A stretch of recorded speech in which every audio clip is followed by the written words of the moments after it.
Hi, everyone. I'm Rachael Nemeth, the CEO and co-founder of Opus Training. Really excited about our guest today.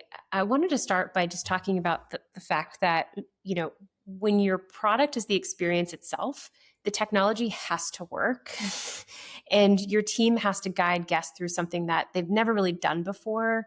And the energy in the room has to be right. So scaling experiences is very different. And Jason Thompson, who's the COO and co-founder of Sounds Fun Entertainment, the parent company behind Activate Games and Breakout Games with over 50 locations and aggressive plans to double that footprint, is my guest today. He started in the restaurant world. We'll learn a little bit more about that. Saw an opportunity in a location-based entertainment space, a really interesting space where, in fact, experience is the product. So today we're going to dig into what drew him to the business, what it actually takes to scale an experiential concept to 100 units, and what service really means in the entertainment industry. So Jason, welcome to Back to Basics. I'm so excited to talk to you. Yeah, I'm excited to be here. This will be fun. Well, let's start with, I think, the burning question on my mind, which is, I shared a little bit about your journey, but I'm curious to learn the why. How did you get from frozen yogurt to entertainment? Oh, that's a good story. Long story for beers.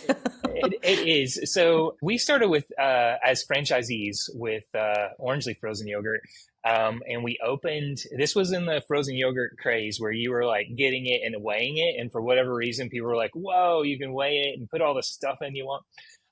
And we had lines out the door in November. It was snowing, and it just went really well. And we really liked operating, not just starting. And so we expanded to 12 locations. From that grew our connection with some of local partners, our farmers. And we started thinking about how do we use this more? How can we bring more kind of healthy alternatives to Kentucky? We're based in Lexington, Kentucky. And so then grew Vinaigrette Salad Kitchen, where we started sourcing things from local farmers and putting things together in a salad, which we started. And then randomly, we just played an escape room. I think there were 20 escape rooms in America by 2014. And we went to Nashville and we played one of our competitors, which we're really good friends with. And we were like, whoa, this is amazing. Came back and we kicked off Breakout Games in Lexington from there. So it doesn't have a clear path at all, except the business model for entertainment is a lot, I would say, easier. And there's some plus sides to what we do with the entertainment space as opposed to the restaurants.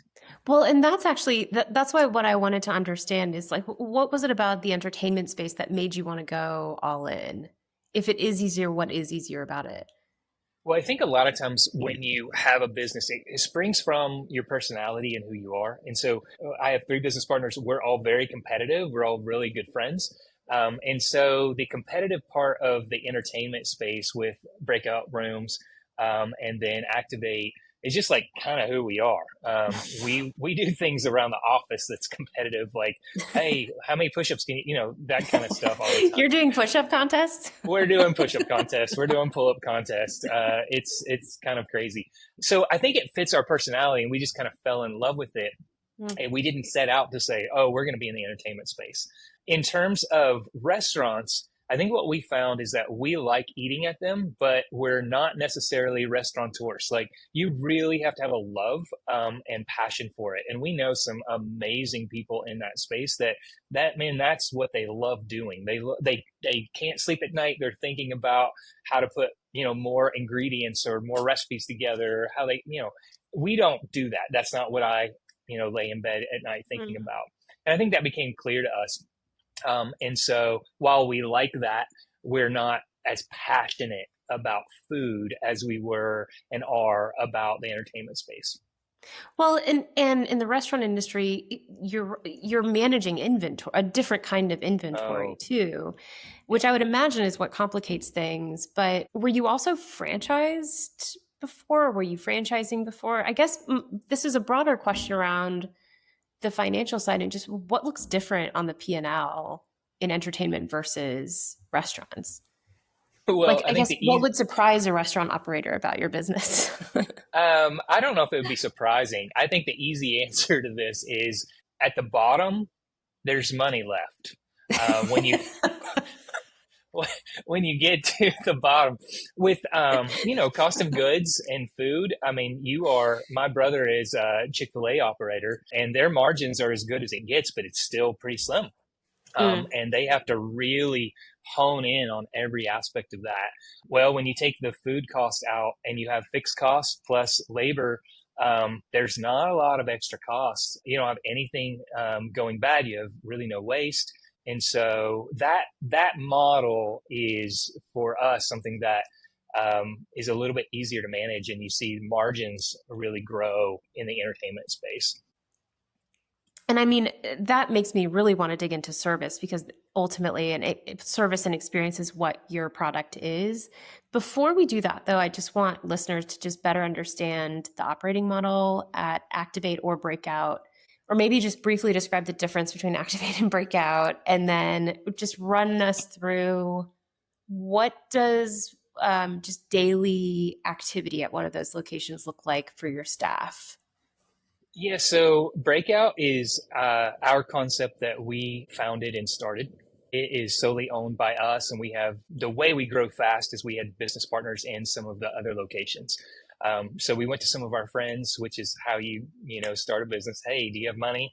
Yeah. Do you have time? Do you want to do this with us? And they would be like, what are you talking about? Lock people in a room. This was when no one knew anything, right? We're like, yeah, you can buy all this stuff on Amazon. You can do it real easy. And so, some of our best locations are our worst locations because our storefront was our website. And so you don't know that it's hard to get to. You don't have to see it. We were Mm, playing the Google Analytics game. And if we could be escape room world it's a generic name for everybody. Escape room, that is the industry. And so it's really hard to separate yourself in that world, mm. because if you're somewhere, I mean, the amount of friends and family that I have that said, hey, I was in so and so and I played your Breakout game. I was like, we don't have one there. Because they just saw escape room.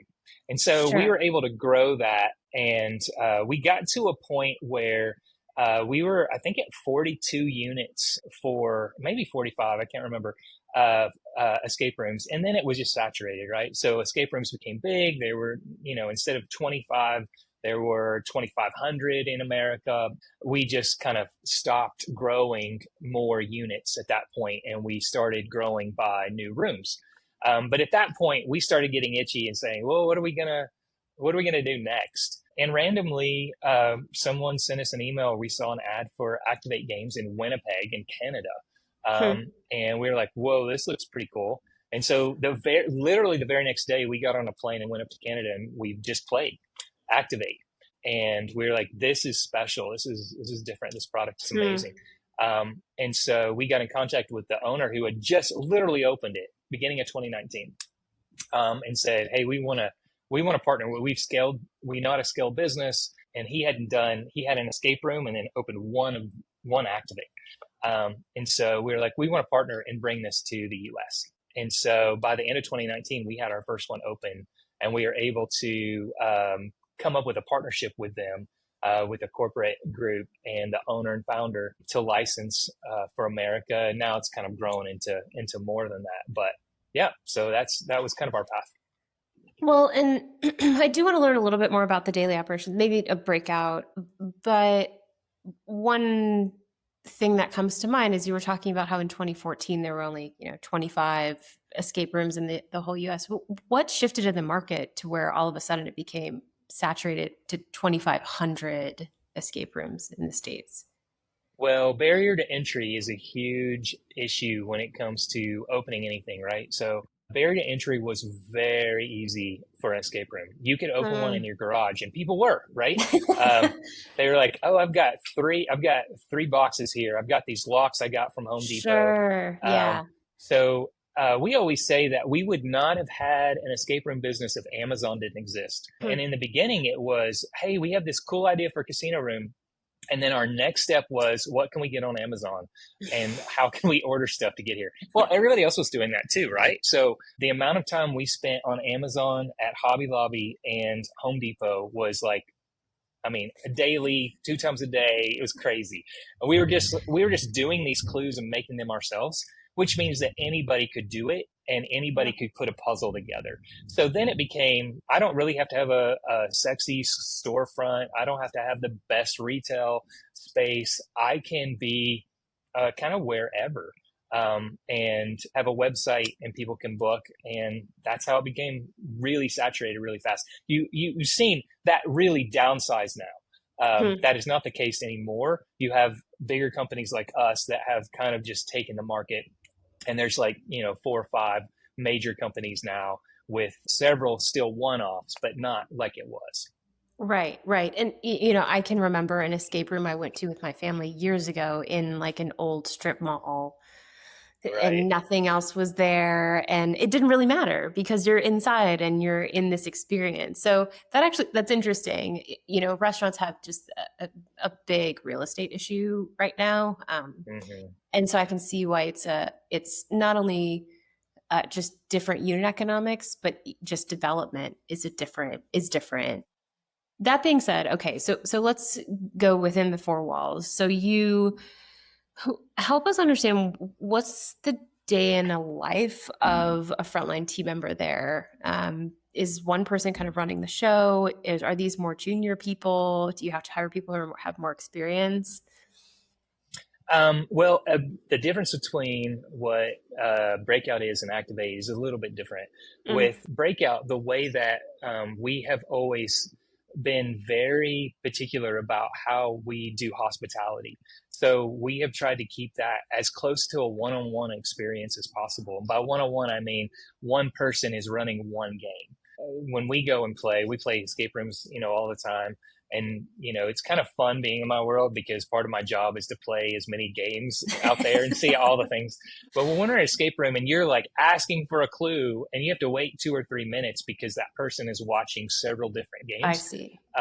So the way it works is you have one general manager and then you have game masters.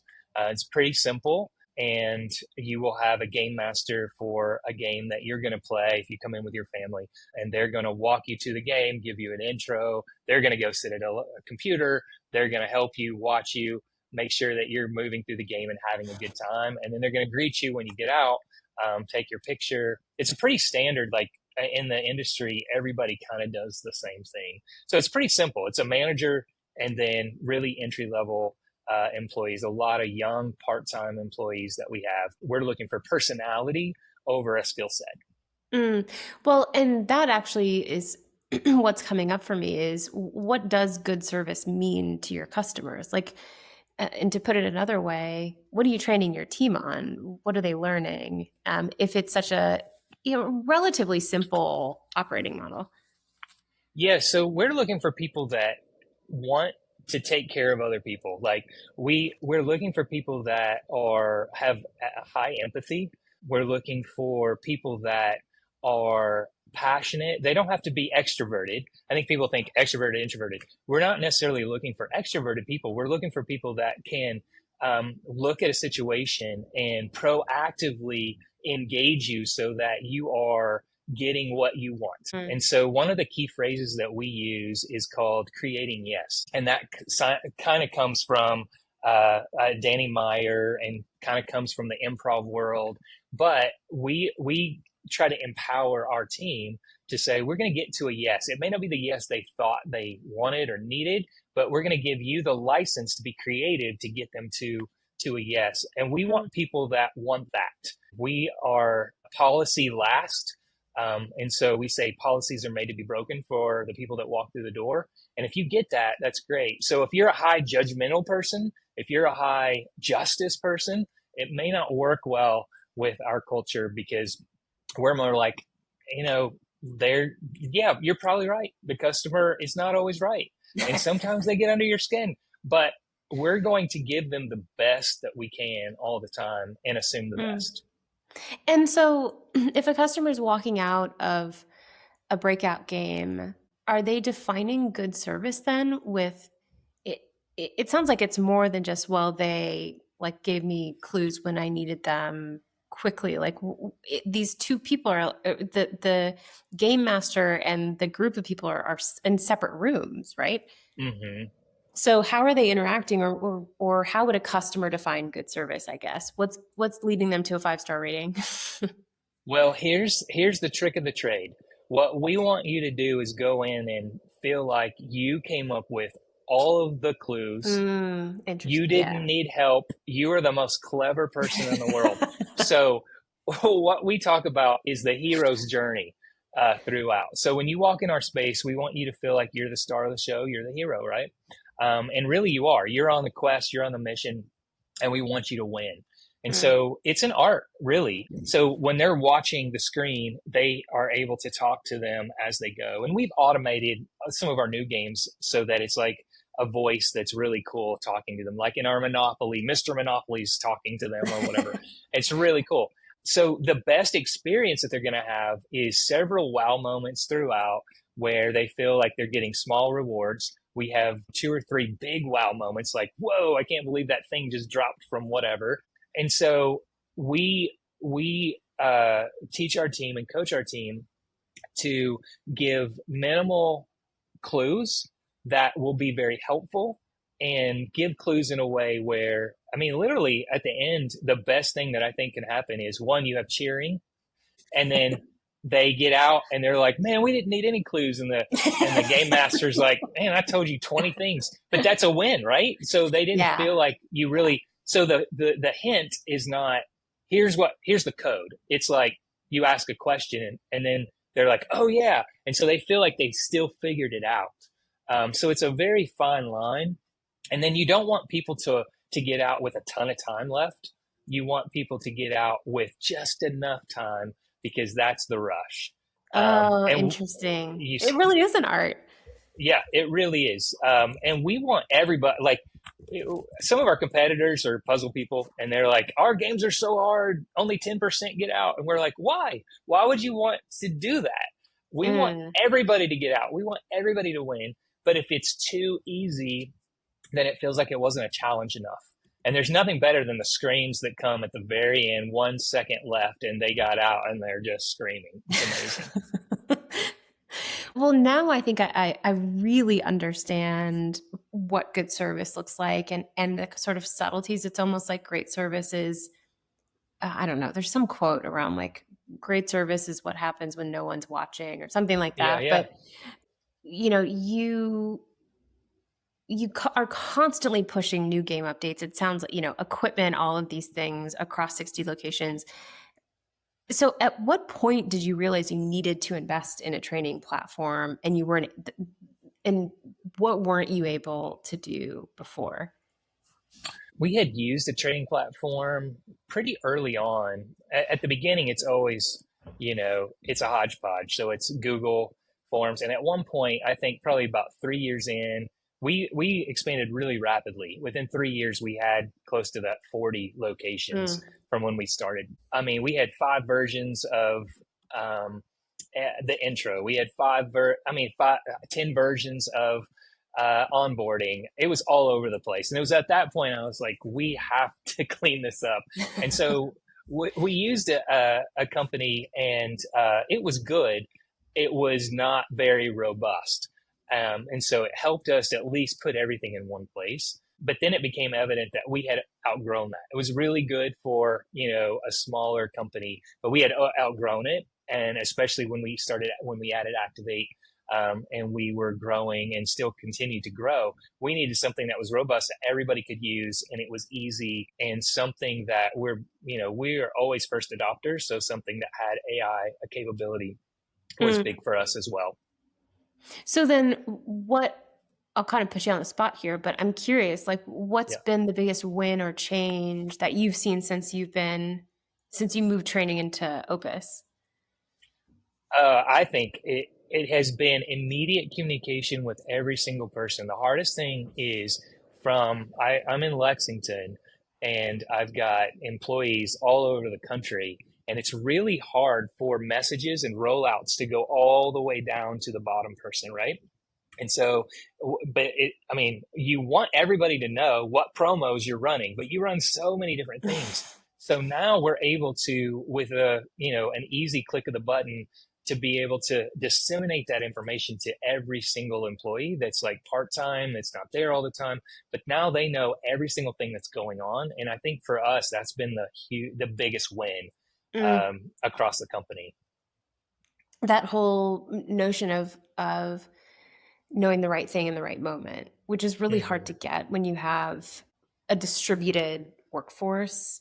In your case, Jason, you have 50 locations in the pipeline. At this point in the company, you have a playbook, but what is it that keeps you up at night?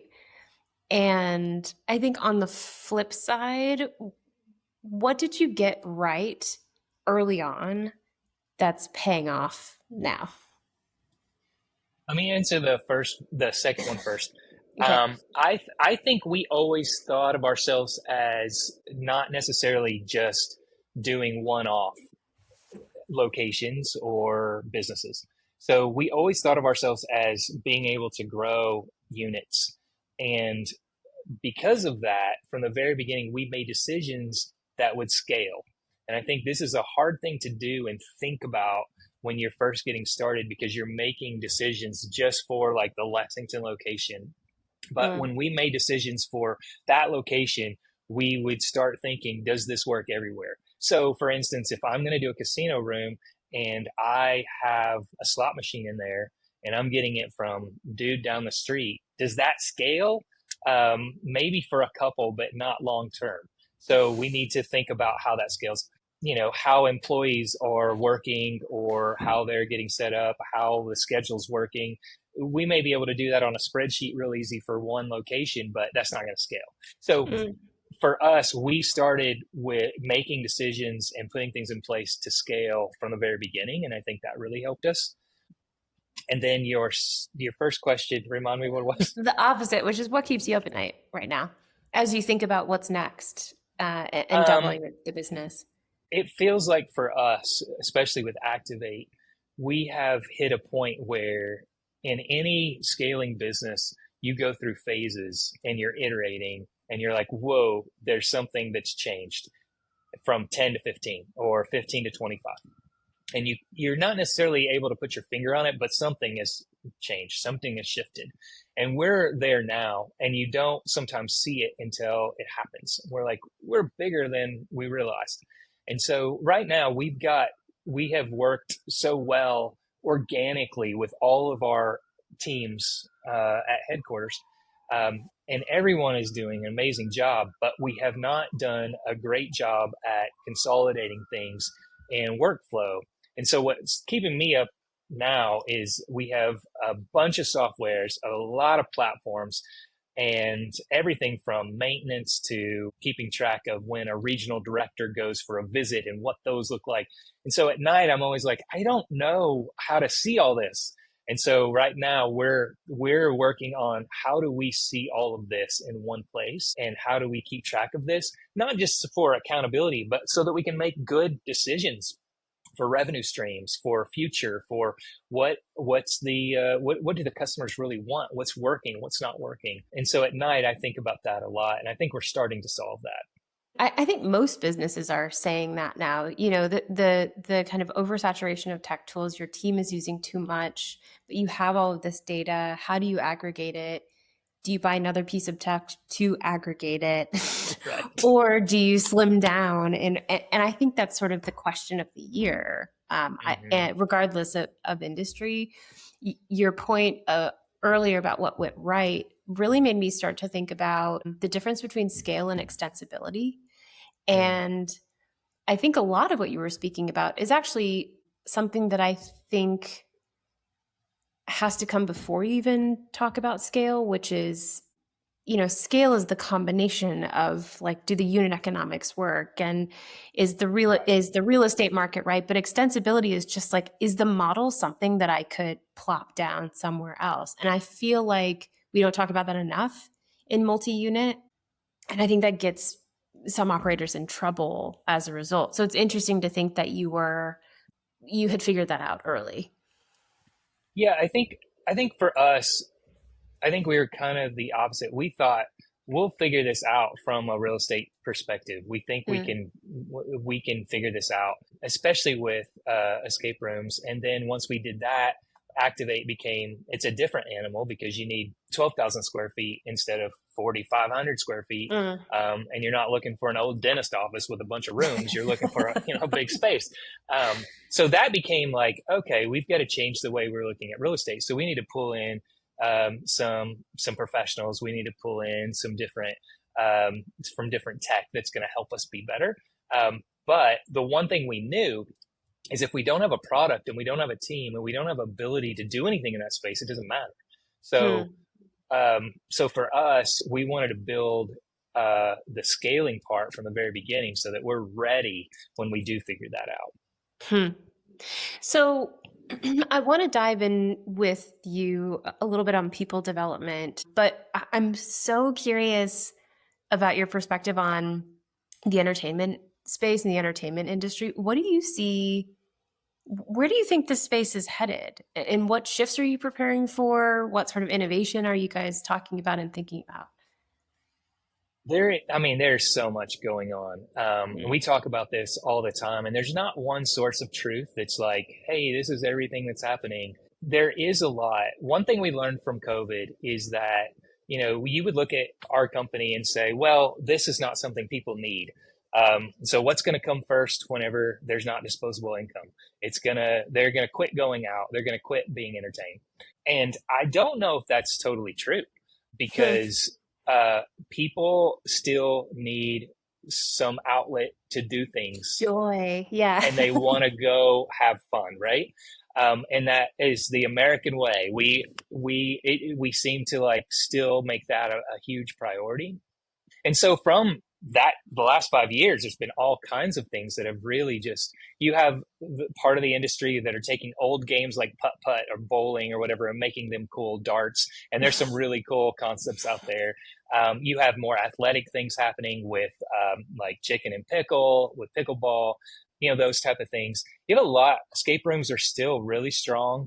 You have major companies getting involved with location-based entertainment now too. Netflix just opened something in Philadelphia.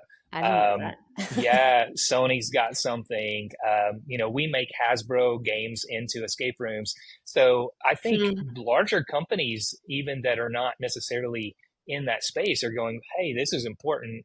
This is something that we see a future in. And so for us, we see this as something that has a very bright future. And I think it has to do with the way the younger generation is moving.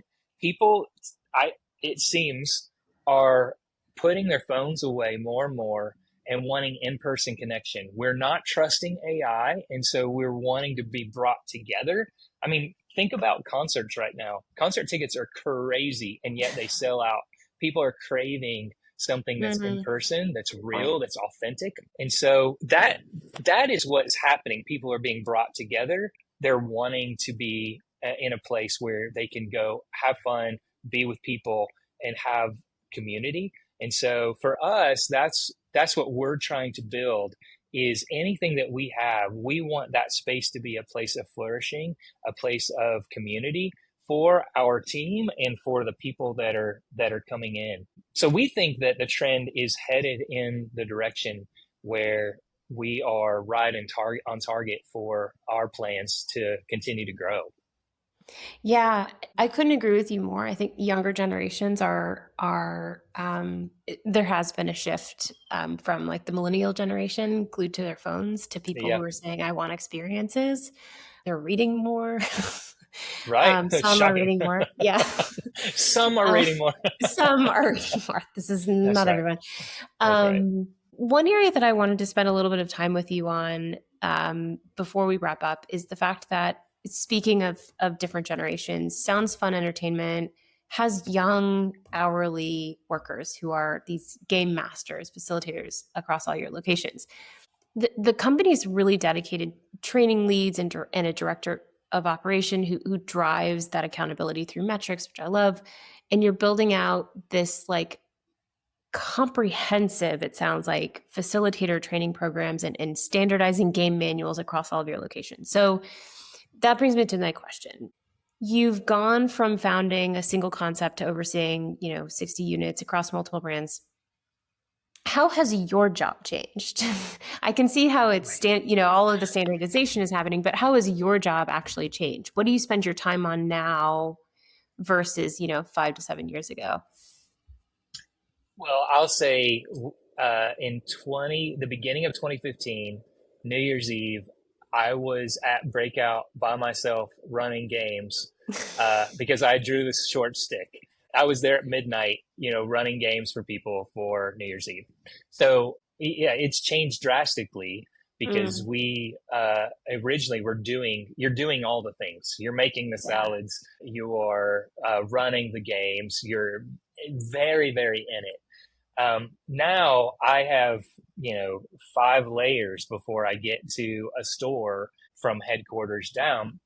And so now my challenge is to stay in the weeds as much as possible, not micromanaging, but understanding and having visibility. And I think it goes back to what keeps me up at night, just having visibility.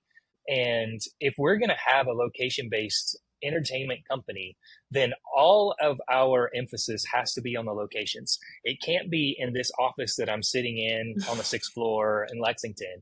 It has to be, we can come up with all kinds of ideas, but our frontline workers are the most valuable people.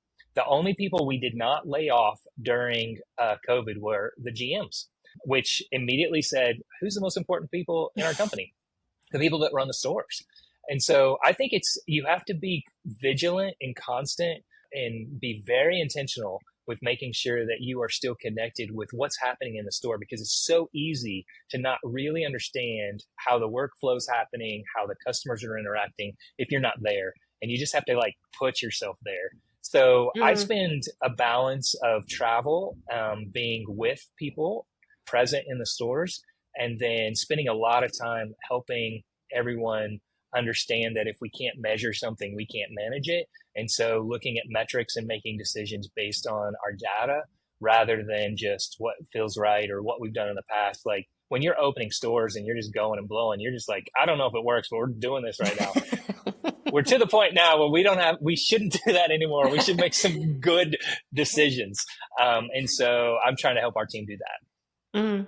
Well, you said something earlier or just now about visibility and how the further up you go, the more you lose that. But it sounds like you're maintaining that by trying to get out into the locations.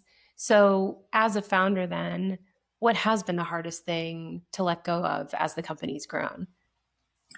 Breakout was probably the one where it became most evident, because we got to a point where we were like, we can't keep expanding Activate and spend this much time on Breakout. And so we promoted 2 people that were our partners to co-presidents of Breakout, and they have their own ways. And I love them. They're dear friends. They're really close friends.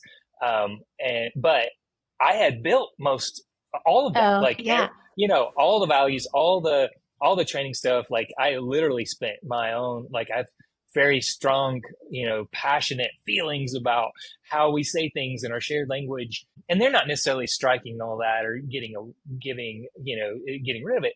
But that was a hard one for me. I need to let them go and let them have their own personality with their autonomy and make it kind of what they think it should be. So that one was a little bit hard. It was easier because I knew them and they're really close friends. If it was an outsider, I don't know. That would have been harder. That would have been tough. I feel that though, that feeling of letting go and delegating and trusting. There's 5 different ways to yes. And so they might be running it differently, but if you're hitting the metric, you're hitting the metric. And, 100%. Yeah. So with that in mind, just talking a little bit more about you and sort of what brought you here, who in your mind has been the most influential person in your career, and what did they teach you that you're still using today, either in the business or personally? What's amazing is for 1 year of my life, I think I was 20 years old. I was in Birmingham, Alabama at the time, and I got hired as the manager of the cafe, the Barnes and Noble cafe. It's not a Starbucks. It's a Barnes and Noble cafe. I was there for 1 year. The GM there has had the most impact on me on how Mm. to run a team with the customer in focus. I was a very justice driven person before her. And we had lots of customers that would come in, and I would just be irate. Like, I can't believe they're coming. This guy came in every day with his used cup and wanted a refill. I mean, that is not the spirit of the refill, right? Every day. And every day I'd be like, oh, I hate this. And she really taught me how to love those people. She forced me to buy them all these people Christmas gifts. And I was like, are you kidding me? She's like, I'm giving you a budget. You got to go to them and you got to tell them how much you like them. And I was like, oh no. But her approach to people, I think, helped me understand that it is all about the humans, whether it be on your team or the people that you're serving. And if we lose sight of that, then we've lost sight of the whole big picture and the point of our existence and why we're doing what we're doing. So well said. And so profound that it was so early in your career. yeah. I think I can even think of a couple of managers that I had early days, and I still remember some of the things they did or some of the things they told me I was good at that I didn't realize I was good at yet, and like those are really formative moments, which I think speaks to why what you were saying just now around how during COVID, like the people you kept around were the GMs. Those are the ones who are forming your team and forming the culture. So Jason, before we get into the lightning round and finish up, what is one thing that you would tell an operator who's about to go from 10 to 50 units? What advice would you give them? Don't be stuck in the way you've done things. Be ready to iterate. And I think by any founder is going to be open to change and ready to do things. But I do think it's easy to say, well, we've done this for 10 units. Surely it'll work for the next 10. And it often doesn't. And so be looking for ways to iterate and grow, and don't wait, but be proactive in doing that. Jason, this has been amazing. I learned so much about the entertainment industry. Yeah. By the way, I've been saying entertainment industry, and I don't even know if that's how is that how you guys call the industry? I would say entertainment industry. Everything kind of goes in the entertainment industry. Yeah, like it's sport, it's everything. Yeah. Yeah. Well, we're going to finish up with the lightning round, everyone's favorite part. I'm going to ask you some questions and just try to answer them as quickly as you can. No need for justification. Okay. So first question, what was your first job? Holiday World in Santa Claus, Indiana, where I grew up. I ran rides. Yeah. There's a theme here. That is true. What is an entertainment trend that you're completely over? That I'm over? Yeah. Oh man, that might be a tough one. I think pickleball. I think that's a trend. What's a food trend that you're completely over? Ooh, I might pass on that one. All right. Breakout or Activate? Which one are you playing on a Friday night? Activate. What's the last book you read or podcast you listened to? The last book I read is Wuthering Heights. And the movie's about to come out this weekend, so I'm pretty excited about that. Yeah. Cool. What's something that you personally are going back to basics on these days? I think metrics. Just data and metrics. Last question. If you could give your 25-year-old self one piece of advice, what would it be? Love is the center of everything. Love humans. Oh, yeah. Well said. Jason, it's been a total pleasure. I thoroughly enjoyed this conversation. Thank you so much. I also cannot wait to go to Breakout or Activate. So you have inspired me to make a trip. I'm going to do it. Yes, you have to. Yeah, definitely. Awesome. Thank you so much. Awesome. Yeah. Thank you.